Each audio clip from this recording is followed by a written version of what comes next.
First off, let me start this video by saying rest in peace, Akira Toriyama. I've just found out this unfortunate news that he has left us and departed for the Dragon Road, earlier this month. Condolences to the families, his loved ones. I'm glad he was able to see his franchise, his beloved characters grow into something so big and impactful into the world. Because, I mean, there's not one Latin country you can go to that doesn't have Goku outside of their stores. So he impacted a lot of people's lives and childhoods all over the world. And, I'm glad he was able to, leave peacefully. And, he got a chance to live a very fruitful life. That who doesn't want to live a nice, fruitful life? But it's crazy because I didn't know that until I was actually going to make a video talking about Vegeta. And I was looking at Vegeta pictures, and I had, stumbled upon the news on Google that he passed away. So I was like, damn, that kind of sucks. So I think to honor almost him, I think we should still analyze the character of Vegeta and just Vegeta's sheer determination almost. Because, at first, I never really fucked with Vegeta. I always liked Goku more than Vegeta. But now, it's almost like a newfound respect that I have for Vegeta.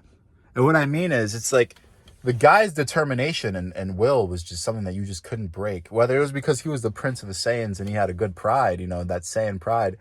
Or it was the fact that he still had, he worked hard. And what do I mean by this is okay, look. Vegeta, as we all know, is not the main character of the story. Goku is the main character of the story. Goku gets all the cool upgrades, all the cool feats, the boasting, all that stuff, all that shit goes to Goku. Even though Goku could be pretty dim-witted sometimes. Goku's the main character. He gets all the cool main character shit. Vegeta, he was introduced technically late into the story because Dragon Ball Z is after Dragon Ball. So he's already introduced way later into the story. And, he's got it, he's almost even though he's the prince of the Saiyans, he's almost, living in Goku's shadow for practically the entirety of Dragon Ball almost. And, it was realistically up until, the Cell Saga, when after, Goku turned into a Super Saiyan after he fought Frieza. And, Vegeta was almost, he was jealous, but, that kind of, really fucked with him. Because it's how could he be the legendary Super Saiyan, which they thought that he was at the time, and I'm not. And, I remember, I vividly remember, the Team 4-Star scene when Vegeta was talking about how he got to become Super Saiyan, right?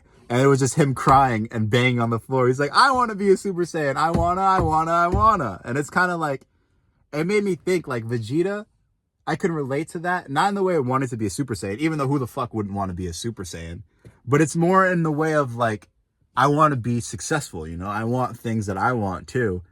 And we may not be the main character in life, even though we all feel like we're the main character in life in our own lives. But realistically, we're not. We're just another cog in the machine. We're just another, sack of meat, inhaling oxygen and exhaling fucking carbon or whatever the fuck it is. So, we're special, but at the end of the day, we're not that special to be the main character. Kind of like Vegeta, Vegeta's a special character, but he's the side character. He's not the main character. But he never let his status of being a side character stop him from achieving his goals and his dreams. I mean, the man literally by sheer determination and strength and training became a fucking Super Saiyan, and at the time that was supposed to be a thing of myth and legend. So Goku got it out, most likely too from his training and shit that he accumulated over the years, and seeing Krillin get blown up definitely ignited it. But Vegeta really went through the shit in that short amount of time. He fucking busted his ass, and he still got what it is that he wanted. And you can learn from Vegeta. You can. That you just have to. It's consistency and determination that really deters whether or not you're gonna get what it is that you want. Because anything in the world is possible. If there's anything out there that you want, you can get it. If you work hard enough and you have that consistency, that discipline, and that determination and the willpower to get it, you can have it. It may not come as fast as you want it, but if you stay on it, you're going to get it. And like I said, look at what happened with Vegeta. He worked his way up from fucking, base level Saiyan to Super Saiyan to the fucking, the super, it's like Super Saiyan 2, but not Super Saiyan 2. It's like a unique Super Saiyan 2 version form just for Vegeta. It's like Super Saiyan Rage or something, or that might be Trunks, future Trunks' shit. And then look, now he's a Super Saiyan God, Super Saiyan. So like, he's always following, he's right behind Goku, the main character, which, you know, he's always going to be the side character. But he's also, he didn't let that stop him. He's right behind Goku. Not in a way where he's living in his shadow of accomplishments, but literally whatever next height of power or achievement that Goku gets, Vegeta is right there with him. And he's not letting that stop him. And now, you know, Vegeta's got his own form, you know, the ultra ego shit, or the super ego. I don't know exactly what it's called, but like, we all can take a note or two out of Vegeta's book. And I think we all, even though I think we can all argue that Trunks is probably the coolest Super Saiyan, or the coolest Saiyan, because he's got the sword and shit, that we could all, I never thought I'd actually say this, we could all strive to be a little bit like Vegeta. Kind of crazy, right? But it's true. So, yeah, I got to get back to work. My break's over. But if you learned anything, yeah, leave a like, drop a comment. You know, RIP again to Akira Toriyama. Thank you so much for inspiring me and creating a character like Vegeta for me to reflect on the day that you had departed from this earth, this reality, to the next one.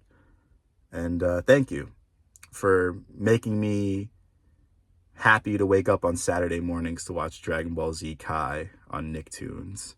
And then my fucking mind exploding when I found out that all that shit that I thought was new was actually, you know, 10, 20 years old. So yeah, thank you. Thank you for a lot.